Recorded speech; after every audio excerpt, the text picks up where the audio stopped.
Bonjour, je m'appelle Zoé, je suis la maman d'une petite fille qui s'appelle Suzanne. Aujourd'hui, je vais vous parler de ma 10e semaine de grossesse et je vais aborder le sujet des boissons pendant la grossesse. Voici les symptômes que vous pouvez ressentir pendant votre 10e semaine de grossesse. Le ventre saillant, alors c'est le moment où on commence à avoir un peu de ventre et c'est surtout le moment où les gens en face de nous sont un petit peu dans une expectative de savoir si oui ou non mais n'osent rien dire et se retiennent. Les dernières nausées, alors moi ça fait un moment que ça s'est arrêté, mais pour celles pour qui ça a continué jusqu'ici, bravo parce que quel courage, je sais que c'est très difficile. La sérénité, alors c'est vrai que moi qui suis quelqu'un d'un petit peu angoissé, c'est une période où les premiers doutes s'étaient effacés, la première écho s'était bien passée et j'étais dans un moment de plénitude.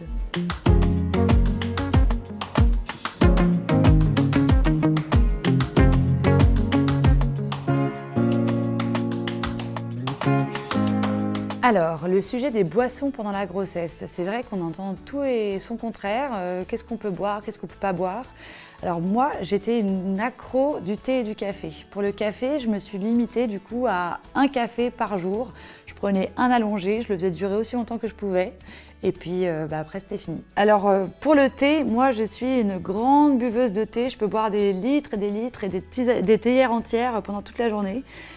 J'ai compensé, j'ai arrêté le thé avec théine et j'ai compensé par des préparations sans théine ou du rooibos, des choses comme ça. Je pouvais me faire comme ça des grandes théières qui duraient toute la journée et qui n'avaient pas d'effet négatif sur le bébé que je portais en moi et qui en plus ont baissé ma dose d'excitant par jour, ce qui était bon pour tout le monde finalement. En ce qui concerne l'alcool, moi j'ai fait le choix de zéro alcool pendant ma grossesse.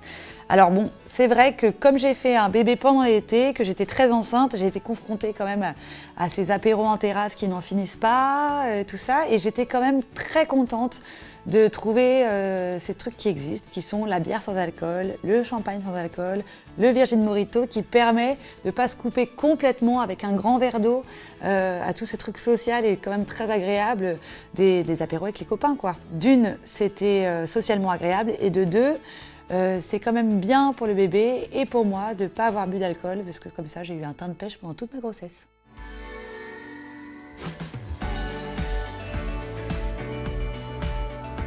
On peut consommer du thé et du café dans des quantités raisonnables quand on est enceinte.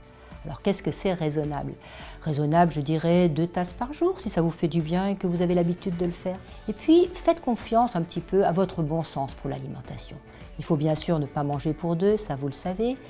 L'alcool, c'est tolérance zéro.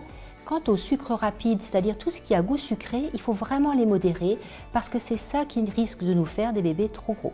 Et pour ce qui concerne plus spécifiquement la grossesse et la prévention de la toxoplasmose et de la listériose, je vous invite à aller regarder tous les conseils dans la vidéo de la semaine 6.